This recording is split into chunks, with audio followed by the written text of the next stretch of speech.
She was hanging between life and death until his voice said, "Breathe. You're mine now." The wind carried the dust of the dying sun across the small frontier town of Ash Hollow. Evening light painted the sky in bleeding shades of gold and rust. And beneath the sprawling oak tree at the edge of town, a crowd had gathered. Their voices rose like vultures, circling death. "Hang her high," someone shouted. "She cursed the boy he died 'cause of her." Another cried, bound, bruised, and trembling. Elara Thorne stood at the base of the tree. Her wrists bled from the rope that bit into her skin, her dark hair tangled with dirt and tears. Her feet were bare, her dress torn. She didn't resist when the sheriff threw the noose over the branch. She'd known this moment was coming ever since they'd dragged her from her small cabin by the creek, the only home she'd ever known. Elara wasn't a witch, though they called her one. She was half Shoshone, half white, a child born of two worlds that neither wanted. She healed children with herbs, soothed fevers, and mended wounds with whispered prayers learned from her mother. But when the settler boy she'd treated for a rattlesnake bite died in the night, the town's grief turned to rage. And rage, when fed by ignorance, demanded blood. She looked up at the sunset through tear-blurred eyes. "Mama," she whispered softly, "I'm coming home." The sheriff's hand went to the lever. The crowd's shouting dimmed into a heavy silence. Somewhere, a baby cried. Somewhere, a horse neighed restlessly. The world seemed to hold its breath, and then the trapdoor dropped. The rope snapped taut. Her body jerked. Her vision exploded with white. Her lungs screamed for air, but none came. The sound of the mob faded into a dull hum as her feet twitched once, twice, and then stilled. Her consciousness flickered like a candle's last flame. She felt her spirit slipping away from the pain, away from the hatred. It was almost peaceful. Then came the thunder of hooves. The crowd turned, startled. A horse burst through the dust, black as night and white. The rider was tall, broad-shouldered, his face hidden beneath a brimmed hat and the long shadow of dusk. Cole Harding, the rancher from the northern hills, silent, solitary, and feared almost as much as he was respected. "What in hell?" the sheriff started, but Cole's rifle leveled on him in one fluid motion. "Cut her down." Cole's voice rang low and cold as steel. No one moved. "I said cut her down." The crowd hesitated. The sheriff's hand trembled, then froze. Cole's horse stamped once, snorting dust into the air. His finger tightened slightly on the trigger. When no one obeyed, he swung off his horse himself. The mob parted reluctantly as he strode forward, boots crunching in the dirt. He took his hunting knife, reached up, and with one clean stroke, sliced the rope. Ilara's limp body fell into his arms. The crowd gasped as Cole knelt, pressing his ear to her chest. For a heartbeat, there was nothing. Then faintly, a flutter, weak, distant, barely there, but alive. "Get me water," he growled. No one moved. He looked up, his eyes blazing. Now, a young boy bolted toward the well, returning with a tin cup shaking in his hands. Cole poured a trickle of water over Elira's cracked lips. Her chest convulsed once, air rasping weakly through her throat. Her eyes fluttered open just, barely meeting his. All she saw was the shadowed outline of a man's face, framed by light, his hand cradling her head, his voice breaking through the ringing in her ears. "Breathe," he said softly. "Breathe. You're mine now. I've got you." The world swam, the sky blurred, the crowd melted into darkness. His voice was the last thing she heard before everything went still. Cole looked up, eyes cold as winter. "She lives," he said to the stunned sheriff, "and if anyone here thinks of finishing what they started, they'll answer to me." Then he stood, lifted her limp form easily in his arms, and mounted his horse. The mob parted as he rode through, the dying sun painting him and the woman he carried in a halo of fire and dust. Behind them, the oak tree swayed in the wind, its noose empty, its shadow long, and as Cole Harding disappeared into the fading light. Ash Hollow would never forget the night the dead girl breathed again. The night was cold, moonless, and heavy with the scent of pine when Cole Harding rode through the canyon with the girl in his arms. His horse moved carefully along the narrow trail, the faint splash of a creek below breaking the silence. Elara's head rested against his chest, her breath shallow, almost imperceptible. He pressed 2 fingers to her pulse every few minutes, afraid it would vanish again. By the time he reached his cabin, the stars were paling in the east. The cabin was old timber and stone, built by his own hands years ago when he'd decided to leave the world behind. A small corral stretched beside it, and smoke still rose faintly from the coals of the morning fire he'd left behind. He carried her inside, laid her gently on his bed, and lit a lantern.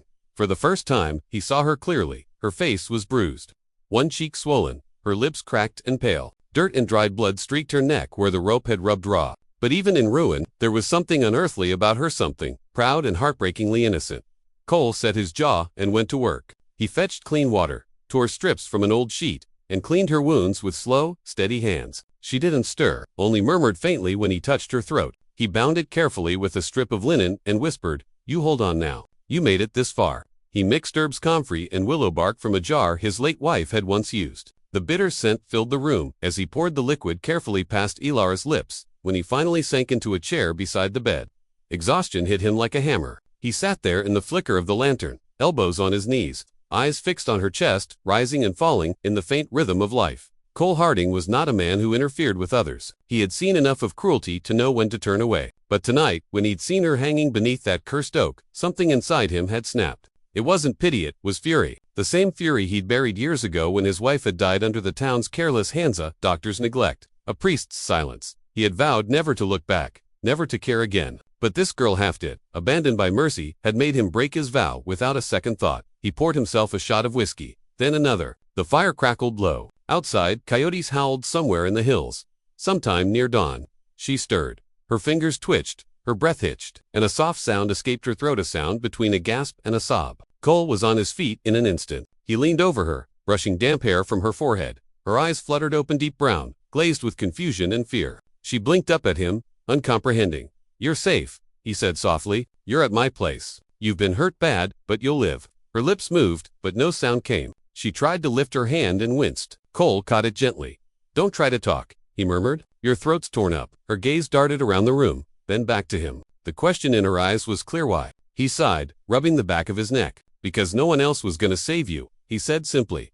Her brow furrowed. Tears welled at the corners of her eyes. She turned her face away, trembling. He thought she was afraid, but then she whispered, hoarse and broken, "Should have let me go." The words hit him harder than he expected. He leaned closer, his voice quiet but steady. "You were still breathing. That's reason enough." Her eyes met his again, raw and wet. "They'll come for me." "Let them," he said. "They'll find nothing but my land and my gun." For a long moment, neither spoke. The lantern flickered, shadows moving across the rough wooden walls. Finally, her body relaxed, her lashes lowering. Sleep claimed her again. Cole stayed seated beside her, watching her breathe. His hand rested lightly on the blanket near her arm, not touching, but close enough to feel her warmth. Outside, dawn broke slowly over the hills, washing the cabin in pale gold. Inside, the silence settled again, but it wasn't the silence of death. It was the silence of something just beginning to live. Cole exhaled, a sound halfway between a sigh and a prayer. "Breathe," he murmured again, so quietly she couldn't hear. "Just breathe."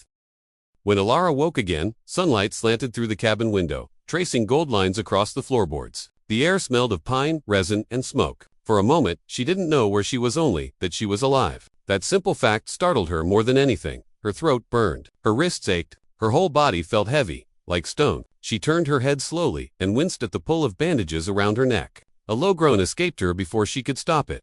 From across the room, a chair scraped softly. "You're awake," came that same deep voice, steady, familiar, and edged with quiet relief. She blinked toward the sound. The man from the hanging tree stood by the fire, stirring a pot that sent up the scent of herbs and stew. The flicker of flames carved shadows along his jaw and caught the silver thread in his dark hair. He looked up, meeting her gaze with eyes the color of storm clouds. Ilara's pulse jumped. Memories slammed back the crowd. The rope, the pain. Her hand flew to her throat, and panic tore through her chest. "Easy," he said quickly, setting the spoon aside. "You're safe here. You're at my cabin." She tried to speak, but her voice broke in a dry rasp. "Why? Why did you?" He moved closer, holding out a tin cup. "Here, sip slow." Her trembling fingers brushed his as she took it. The touch sent an unexpected jolt through her. His hand was rough, calloused, but gentle. She drank greedily, the cool water easing the fire in her throat. When she finished, she set the cup aside. "You should have left me," she croaked. He studied her for a long moment, expression unreadable. "Couldn't?" She frowned, unsure how to answer that. He returned to the fire, ladling stew into a small bowl. The smell made her stomach twist with hunger, though she hadn't felt hunger in days. When he brought it to her, she hesitated. "It's rabbit," he said simply. "You need it." She met his gaze, testing him. "You saved me to poison me next." Something flickered in his eyespan, maybe, or regret. "If I meant you harm," he said quietly, "you wouldn't be in my bed." Her face heated, and she looked away quickly. He set the bowl beside her, then stepped back, giving her space. Outside, wind whispered through the pines, and the faint cry of a hawk echoed over the hills. Inside, the crackling fire filled the silence between them. Finally, she lifted the spoon and began to eat. Her hands shook, but she managed a few bites before setting it down. "They'll come," she whispered. "The sheriff, the preacher, they'll say I bewitched you." He leaned against the doorframe, arms crossed. "Let him? I've got a good rifle, and more land than law." "You don't even know me," she said, almost pleading. "You don't know what I am. I know enough." Her eyes lifted sharply. "And what's that?" He held her gaze for a long moment. "Someone they were afraid of." That silenced her. She looked down, tracing the rim of the bowl with her finger. Fear turns men cruel, she murmured. My mother used to say that. Cole's jaw tightened. She was right. They stayed like that for a while, two broken souls, bound by silence and firelight. At last, he said quietly, name's Cole Harding. Elara, she replied. Her voice trembled, but it was steady enough to hold her name like a promise. He nodded once, as if committing it to memory. You need rest, Elara. That neck'll take time to heal. When he turned to go, she stopped him. Cole, he paused in the doorway. Her voice was soft, fragile as thread. Thank you for cutting me down. He turned his head slightly, just enough for her to see the faintest curve of a smile. Don't thank me yet, he said. You're not out of danger. Neither of us is. Then he stepped outside, the door closing behind him. Elara lay back, staring at the rough-hewn ceiling, listening to the whisper of wind through the cracks. She didn't know who he truly was or why he'd risked everything for her, but for the first time in weeks, she let her eyes close without fear. Somewhere in her dreams, she heard his voice, again low, steady, certain. Breathe, Elara, you're still here. You're mine now.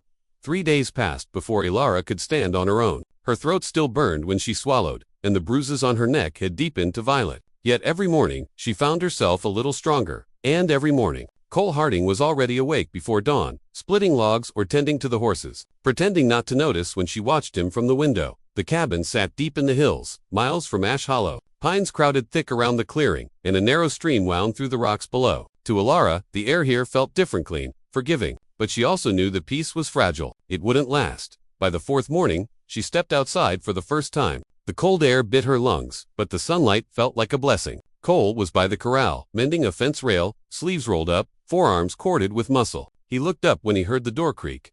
You shouldn't be up, he said. I needed to see the sky, she rasped. He studied her for a moment, then gave a slow nod. Fair enough. She crossed the yard, barefoot in the grass. You live out here alone. Mostly. He adjusted the fence wire. Used to be two of us. Her eyes softened. Your wife. He didn't answer right away. The hammer paused in his hand. She's gone. I'm sorry, Elara murmured. Cole gave a small shrug. So am I. Silence settled between them, filled only by the rustle of trees. Finally, she asked the question that had haunted her since waking. Why'd you do it? Cut me down. He leaned on the fence post, gazing toward the horizon. Saw too many hangings in my time. Some earned, most not. Figured the Almighty wouldn't mind if I balanced the scales a little. Her eyes lingered on him, searching for something in his tone. There was pain there, a deep, quiet grief, but also an iron steadiness that both frightened and comforted her. Before she could answer, a low whistle cut through the air. Cole's head snapped up. His horse lifted its head, ears twitching. Elara froze. What is it? Riders, he muttered. Coming up the trail. Fear prickled down her spine. She turned toward the cabin, but Cole's hand caught her arm. Inside, don't let them see you. She hesitated. They'll know. Go, he said sharply, though his voice softened at the end. Please. She slipped back inside, heart pounding. From the window, she saw them, 3 men on horseback, dust rising behind them like a signal fire. She recognized one of them instantly. Sheriff Tully, the same man who had ordered the lever pulled. They reined in near the corral. Mornin', Harding, the sheriff called. Heard you rode into town the other night. Folks say you cut down that half-blood witch. Cole straightened slowly. Folks say a lot. You got her here? The sheriff asked, squinting toward the cabin. Cole's jaw tightened. You accusing me of something, Sheriff? The second rider, a narrow-faced man with a sneer, spat into the dirt. Man rides through town like the devil's after him. Cuts down a hanged girl, yeah. We're accusing. Cole didn't flinch. You got proof? The sheriff chuckled humorlessly. Don't need proof, Harding. Just need to know if you're planning on handing her over or if I gotta come take her. Inside the cabin, Elara's fingers dug into the window frame. Her chest ached. Every instinct told her to run, but her legs wouldn't move. Outside, Cole's voice came, calm but laced with steel. If I'd found her alive, I'd have told you, but the way I saw it, she was dead when I got there. Town made sure of that. The sheriff studied him, eyes narrowing. Funny, rope was cut clean. Heard you carry a hunter's knife? Cole met his gaze, unblinking. I cut down a body, Sheriff. I didn't save a life. For a moment, the only sound was the wind through the pines. Then the sheriff spat into the dust. You see anything here? Anything you? Come tell me. That girl's an abomination. Don't let her curse this land any more than she already has. He turned his horse. The others followed. Cole stood there until the sound of hooves faded into silence. Only then did he let out a long breath and glance back toward the cabin window. Through the thin curtain, he could see the outline of her face, frightened, but alive. When he stepped inside, she was already waiting, trembling. You lied for me. He removed his hat, eyes dark. Wasn't a lie if they never asked the right question. Tears filled her eyes. They'll come back, I know. What will you do when they do? He looked at her for a long moment before answering. whatever it takes to keep you breathing. And for the first time since the rope had broken her world apart, Alara felt something stir beneath the fear, a fragile, flickering spark of trust. The night deepened over the Harding ranch. The world outside, cloaked in silver mist and restless wind. Alara sat by the hearth, wrapped in a faded blanket that smelled faintly of pine and smoke. Every flicker of the fire pulled shadows across her face. Shadows that matched the ache inside her. Cole had been gone since noon. He'd taken the wagon into town, saying he needed supplies. But she knew better. The preacher's men had seen the mark on her neck. The sheriff had seen her blood on the ground beneath the tree. Someone, somewhere, had started talking. She touched the scar at her throat and winced. It wasn't just the pain that lingered, it was the memory. The crowd, the noose, the voice that cut through it. His voice, a sound outside the crunch of boots in the snow, snapped her upright. Her pulse hammered as she reached for the small knife Cole had left on the table. The door opened slowly. Easy, came the low rumble that made her knees weak even now. It's just me. Cole stepped inside, his coat dusted with snow, his hat low against the wind. He shut the door quickly, eyes scanning the room before they landed on her. You look like you're fixing to stab me, he said softly, a corner of his mouth twitching. She didn't lower the knife. You were gone too long. I had to be. She saw the weariness in him, the set of his jaw, the storm in his eyes. He wasn't just tired, he was angry. What happened? She asked, voice trembling. He took off his hat, setting it down with care that seemed out of place for a man who'd just come from trouble. Sheriff came sniffing around, asking questions about a woman buried without a name. Alara's breath caught. They think I'm dead. They thought you were, he corrected. Then someone said they saw a woman with a scar, walking near my wagon trail 2 days back. She closed her eyes. I ruined your life. He was quiet for a long moment. Then he said, you saved mine. Alara. Her eyes flew open, startled. What are you talking about? He sat across from her, the firelight catching the edge of his profile. You don't know what this place was before you came. Empty walls, cold mornings. I worked, ate, slept. That was it. When I cut you down, it was the first time I'd felt something in years that wasn't anger or loss. His words tangled in her chest like wild roots. You risked your life for a stranger. Cole shook his head. Not a stranger. Not anymore. The wind howled through the cracks in the window, a ghostly whistle that made her shiver. They'll come here, she whispered. You know they will. Men like the preacher, they don't stop. He reached across the table, his hand rough but steady as it covered hers. Then they'll find me waiting. Her lips trembled. You'd fight them. For me. For what's right, he said simply. You didn't deserve what they did. Alara stared at him, heart thundering. He meant it, every word. His eyes didn't waver, didn't hide. For a long time, neither spoke. The fire crackled softly, the sound of the wind pressing against the walls like an animal trying to get in. Finally, she said, if they come, don't let them take me alive. The look in Cole's eyes changed, sharp, fierce. Don't talk like that. You don't understand, she whispered. If they catch me, they'll hang you too. A half-blood witch and her lover, that's what they'll call us. He leaned closer, voice low and certain. Then let them call me that. Let them try to take what's mine. Alara's throat closed, tears stinging her eyes. You can't keep me safe forever. Maybe not, he said, but I'll die trying. Silence stretched between them, heavy and trembling with something neither dared name. Then, softly, so softly it was almost a prayer, she said, you should have left me there. Cole, he looked at her, eyes glinting in the firelight. If I did, you wouldn't be sitting here breathin', and I'd still be a dead man walking.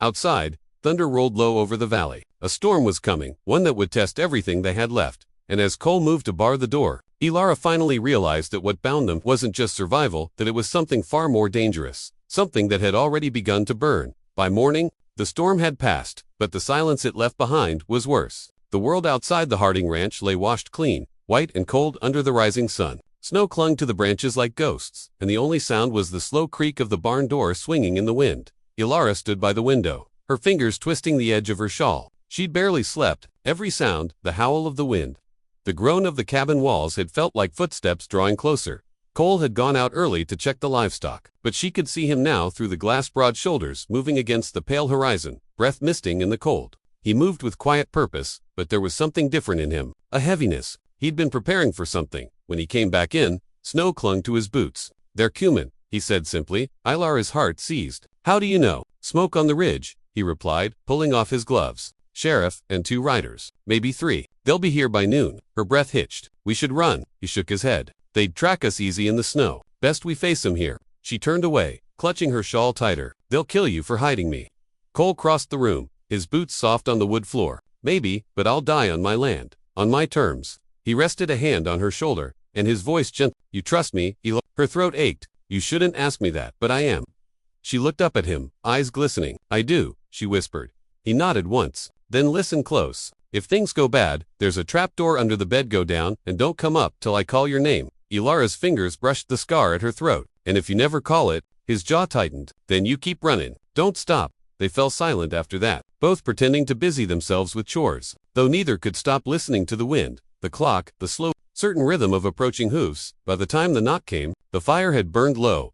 Cole opened the door without flinching. The sheriff stood there, snow-crusted in his mustache, his badge gleaming against his coat. 2 deputies lingered behind him, rifles slung lazy but ready. "Mornin', Harding," the sheriff said. "Mind if we come in?" Cole didn't move. "What for?" The sheriff's smile didn't reach his eyes. "Just a few questions. You see, we found rope fibers on your land. Same kind they used on that witch girl. Funny thing is, she went missing from her grave." Cole leaned a shoulder against the doorframe. "Maybe coyotes dug her up," the sheriff chuckled. "Coyotes don't leave tracks shaped like boots." Inside the cabin, Ilara held her breath. She stood behind the bedroom door, every muscle taut. Through the crack, she could see them, the shine of badges, the glint of rifles, the hard faces of men who'd once watched her die. "Mind if we look around?" the sheriff asked. Cole's voice stayed calm, but the tension beneath it was sharp as a drawn blade. "You got a warrant?" "Don't need one for a missing corpse." "I think you do," Cole said, voice low. For a moment, no one moved. The air was thick with cold and the smell of gun oil. Then the sheriff's smile vanished. "You always were stubborn, Harding. Word is, you've been seen with a woman. Scar on her neck." Cole's eyes darkened. "You callin' me a liar, Sheriff? I'm callin' you a fool." The sound of a rifle cocking cut through the air. One of the deputies shifted, impatient. "Let's just take a look inside." Cole's hand hovered near his hip, fingers brushing the worn leather of his holster. "You take one more step through that door," he said evenly, "and you won't take another." The sheriff's hand dropped to his gun. "Don't do this, Cole. I already am." Ilara bit down on her knuckle, fighting a sob. Every word between them was a spark falling on dry ground. One wrong move and everything would burn. Finally, the sheriff spat into the snow. "You've got till sundown to bring her out. After that, we come back with the whole damn town." He turned and mounted his horse. The others followed. Within moments, the sound of hooves faded into the trees. Cole stood there long after they were gone, the cold wind whipping at his coat. When he finally shut the door, he didn't look at her, just stared into the fire. "They'll be back," she whispered. "I know." She stepped closer, voice trembling. "Then what do we do?" He looked at her at last, eyes hard with a kind of desperate certainty. "We make him wish they never came." And outside, the snow kept falling soft, relentless, and pure. The sun sank behind the pines like a bleeding wound, spilling red light over the Harding ranch. Shadows grew long across the snow, and the cold came with a sharpness that bit through the walls. Ilara sat on the edge of the bed, wrapping strips of linen around her wrists, still raw from the rope weeks ago. Every knot she tied felt like an echo of that day, but this time, she wasn't waiting to die. This time, she was preparing to fight. Cole stood by the window, checking the rifle for the 3rd time. His face was grim, jaw tight, eyes distant. He'd stacked wood against the door, loaded every bullet he owned, and tied the horses out back with enough feed to last 2 days, just in case they needed to flee before dawn. Ilara watched him, her voice soft but steady. "You could still leave Cole right out through the creek bed. Head north. They'd never find you." He didn't turn. "And leave you here?" "Yes," she said, though her throat ached on the word. "I've brought death to every place I've ever gone." "You shouldn't." He spun toward her, the lamplight catching the steel in his eyes. "Stop. You didn't bring death, Ilara. They did. With their fear and their hate. You just survived it." She held his gaze for a long moment before looking down. "You think survival makes me innocent." He holstered his pistol with a sharp click. "It makes you human." The wind picked up outside, carrying faint voices from the ridge. Torches flickered in the distance, a trail of moving fire winding toward them. "They're early," Cole muttered. "I figured they'd wait till full dark." Ilara's stomach twisted. "How many?" 8, maybe 10, he said, squinting out the window. "Sheriffs lead in them." She moved closer, voice trembling. "You can't fight 10 men. I don't need to fight all 10. He looked at her then, and something in his eyes softened, not with fear, but with resolve. "I just need to make em think twice." Ilara took a shaky breath. "If you die out there, Cole," he reached out, cupping her face in his rough, warm hands. "If I die, you run. You hear me. You take the horse and ride till the sun rises." Her eyes glistened. "You saved me once. Let me save you now." He smiled faintly, thumb brushing her cheek. "You already did." A single tear slipped free before she could stop it. Then the first gunshot cracked through the night. Cole grabbed the rifle and pushed her toward the trapdoor beneath the bed. "Go now. I'm not hiding while they kill you." "Damn it, Ilara," he barked, but there was fear behind the anger. "If they see you, it's over." She hesitated just a second too long, and another bullet shattered the window. Glass rained down, and she stumbled back with a cry. Cole fired once, the echo rolling across the valley. A man outside screamed, "Eli!" he yelled, shoving open the trapdoor. Get down there. This time, she obeyed. She climbed into the dark crawlspace beneath the cabin, her hands shaking, her heart a wild drum. From above, she could hear every sound, boots crunching on snow, the sheriff's voice barking orders, the boom of gunfire. Harding, the sheriff shouted, you're harboring a witch. Come out now, and maybe we'll let you hang clean. Cole's voice was calm, cutting through the chaos like a blade. You come near my door again, and you'll hang first. Then came silence, heavy, suffocating, waiting to break. Elara pressed a hand over her mouth to keep from sobbing. She could hear Cole moving above, his footsteps steady, his rifle loading again. Another voice. Closer now. Burn him out. Her heart froze. The smell of smoke came first, faint, then growing, curling through the floorboards. No, she whispered, panic rising. Above, Cole roared, you bastards, and fired again. The sound of chaos erupted, men shouting, horses screaming, the crack of flames biting through wood. Elara crawled toward the edge of the trapdoor, her lungs burning. She couldn't stay hidden while he burned. She couldn't lose him. When she pushed the trap open, the cabin was lit with hellfire. Smoke swirled thick and black, and Cole stood in the doorway, rifle raised, eyes blazing. He saw her and shook his head violently. Get back down alive. But she didn't. She ran to him instead. Outside, through the smoke and snow, the sheriff's torch glowed like an unholy star. Elara reached Cole's side just as another shot rang out so close, the heat of it brushed her cheek. Cole fired back. A man fell. Two more charged. And in the chaos of flame and fury, the world around them became a single, breathless heartbeat. The space between death and love, between surrender and defiance. The night was red. The snow, the trees, the cabin all swallowed by flame and fury. Smoke curled into the heavens like a black serpent as gunfire cracked through the storm of ash. Cole stood in the doorway, one arm steady on the rifle, the other shielding Elara from the heat. His face was streaked with soot, eyes wild with resolve. Get back, he shouted, but she couldn't move. The cabin's roof groaned overhead, glowing with heat. Every board seemed ready to fall. Cole, we have to go, she cried, coughing as smoke burned her lungs. I ain't leaving them alive to follow us, he said, firing again through the open door. Another figure crumpled in the snow. Then you'll die here, she shouted. He turned to her, face lit orange by the flames. Better here than watch them hang you again. The words hit her harder than the smoke. She grabbed his arm. Please listen to me. We can still get out the back, through the creek. It'll hide our tracks. For a heartbeat, he hesitated. Then another bullet shattered the window, grazing his shoulder. He stumbled, teeth gritted, and Elara screamed. Blood bloomed through his shirt like ink. Cole, I'm fine, he rasped, though his voice trembled with pain. Go, she caught his weight as he sagged against her. You're not fine, she said fiercely. You saved me once, I'm not leaving you. Another crashed, a roof beam cracked, embers raining down like fireflies. Cole cursed, pressing a hand to his wound. All right, the creek go. She slung his arm around her shoulders, the two of them staggering through the cabin as flames devoured the walls. Every step was agony, heat, smoke, fear, but she kept moving, half dragging him toward the back door. When they burst outside, the cold hit like a slap. The snow hissed beneath their boots where burning cinders fell. Behind them, the cabin that had been their refuge screamed as it collapsed into itself. Elara didn't look back. She couldn't. They stumbled downhill toward the creek, the world lit behind them like Judgment Day. Cole's breath came ragged and wet, every step slower than the last. You're losing too much blood, she said, voice breaking. He gave a grim, lopsided grin. You noticed, even now bleeding, hunted, he still found room for a smile. It broke something in her chest. They reached the frozen creek just as shouts rose again from behind. Torches cut through the darkness, voices calling their names. They're coming, she whispered. Cole turned, steadying himself against a tree. Then, we keep moving. No, she said. You can't, Elara. She pressed a hand to his chest, right over his heart. You've done enough. You saved me. Now, let me save you. Before he could speak, she knelt and plunged her hands into the snow. The cold bit deep, but she didn't care. Her mother's voice echoed in her head, old words from a past she'd buried. Words whispered under moonlight and firelight. The power that had once condemned her began to stir. Cole's eyes widened. Elara, don't trust me, she whispered. She pressed her hands to his wound. The air shimmered faintly, a pale blue glow threading between her fingers. Cole gasped as warmth spread through him, fierce and strange, like sunlight in the dead of winter. Then it was gone. The light faded, her strength drained with it. Cole caught her before she fell. Elara, damn it, what did you do? She smiled weakly. Just evened the debt. He looked down, his bleeding had slowed. The pain dulled, but her face had gone pale, her breath shallow. Stay with me, he said, shaking her gently. Elara, stay with me. Her eyes fluttered open, catching the reflection of the flames behind them. They'll never stop, Cole, not until we're both dead. Then we keep running, he said hoarsely, pulling her close. We'll find somewhere they don't know your name, somewhere the world forgets. From the ridge above, a shout cut through the night. There, by the creek. Cole's jaw clenched. Hold on to me. He lifted her, one arm under her knees, and waded into the freezing water. The current bit like knives, but it carried them away from the torches, from the burning cabin, from everything that had tried to kill them.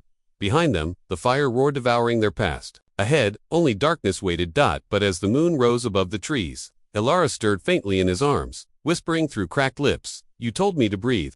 Cole looked down, his voice low and steady. "Then keep doing it, darlin'. You're mine, Nand. I'm not letting go." He pressed on through the icy current, carrying her toward whatever lay beyond the edge of the world. Snow fell thicker as Cole carried Elara deeper into the mountains. The creek wound like a silver scar between dark pines, its surface flashing faintly under the moonlight. Each step sent pain shooting through his arm, but he kept going. His jaw locked tight. Elara's head rested against his shoulder. She was pale, barely conscious, her breath shallow and uneven. Every few minutes, he murmured her name just to make sure she was still there.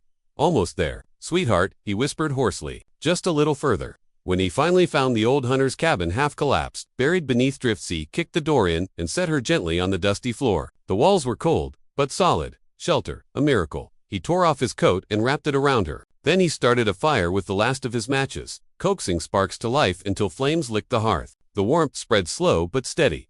Elara stirred, eyelids fluttering open. "Where are we?" "Safe," Cole said, though he wasn't sure it was true. For now, she tried to sit up, but pain shot through her body and she sank back. "You should have left me." "Stop saying that," he muttered. "Ain't happening." Her hand reached for his, trembling. "You don't understand what I am, Cole." He frowned, crouching beside her. "I've seen enough." "No," she said, voice weak but clear. "You've seen what they said I was. A witch, a curse. But they never knew the truth."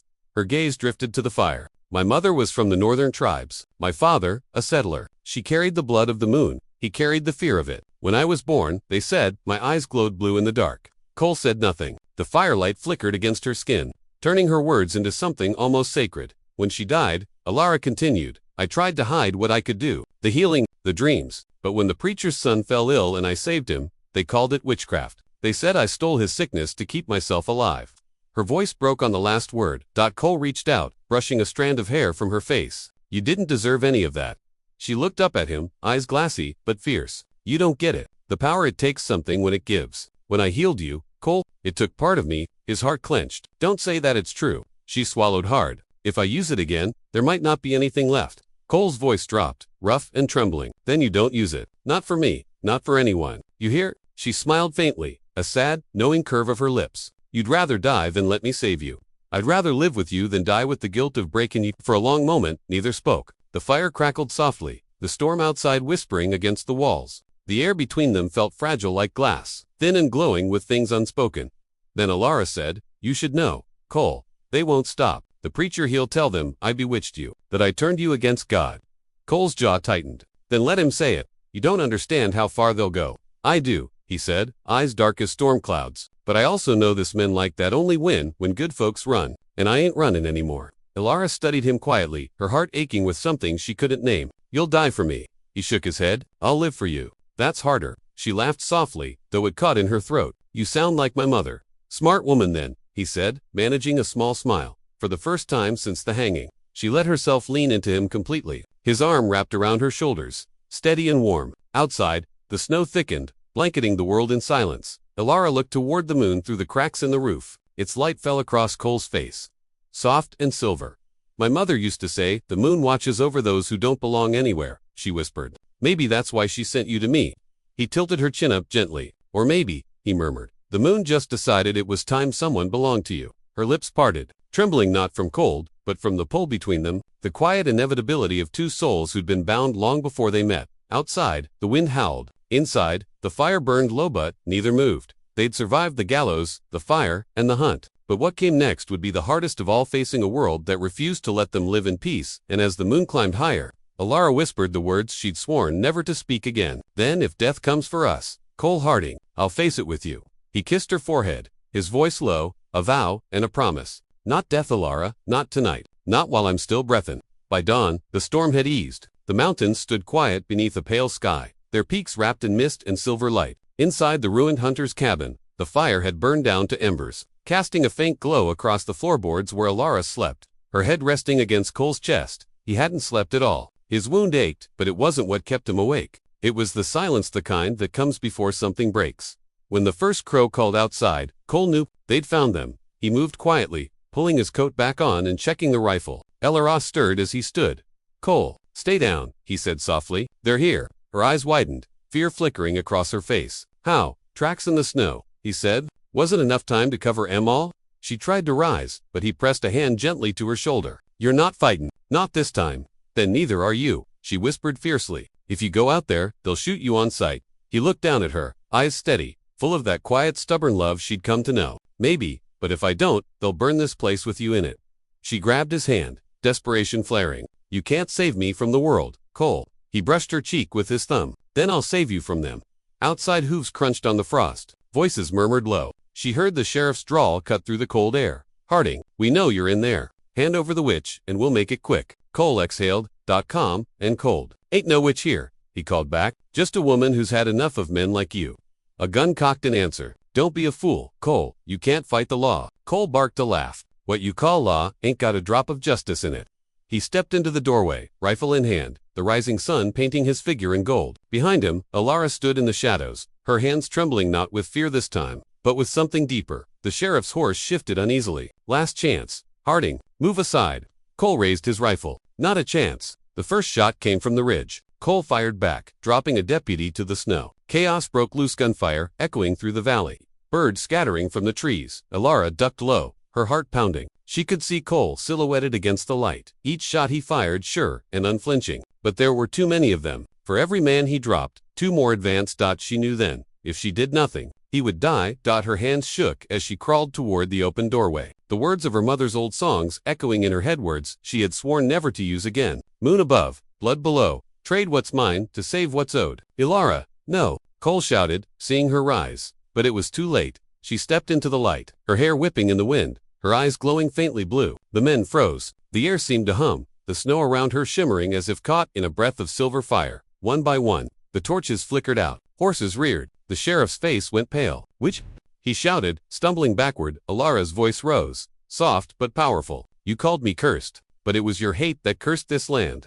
A wave of light rippled through the clearing. The snow swirled up like mist, wrapping around the riders, blinding them. When it faded, their torches lay smoldering, and every man still standing turned and fled into the woods, fear driving them faster than any bullet could. Cole stared at her, stunned. The light faded from her eyes, leaving only exhaustion. She swayed and he caught her before she hit the ground. "Elara," he whispered, holding her close. "You didn't have to." "Yes," she breathed weakly. "I did. You can't fight darkness with more darkness." He held her tighter, his chest shaking. "You're all light, darling. You always were." The sun broke through the clouds, then, warm and golden, it spilled over them, touching the cabin, the trees, the snow, turning everything it touched into something almost holy. Elara opened her eyes slowly, and for the first time since the hanging, she smiled. "It's over," she whispered. Cole looked down at her, a slow, weary smile breaking through his tears. "For now, but wherever we go together." She nodded, resting her head against him. "Then take me home." He lifted her gently, stepping out into the light. Behind them, smoke curled from the cabin's chimney. Ahead, the mountain path wound down into a new morning. The world had branded her half-blood witch, cursed, but in his arms, she was none of those things. She was just Elara. And for the first time, she believed him when he said it. "You're mine now, and I'm yours. Whatever comes next, we face it free." The wind stirred, carrying away the last ashes of the night, and the dawn rose wide and clean over the land that had finally chosen mercy. The end.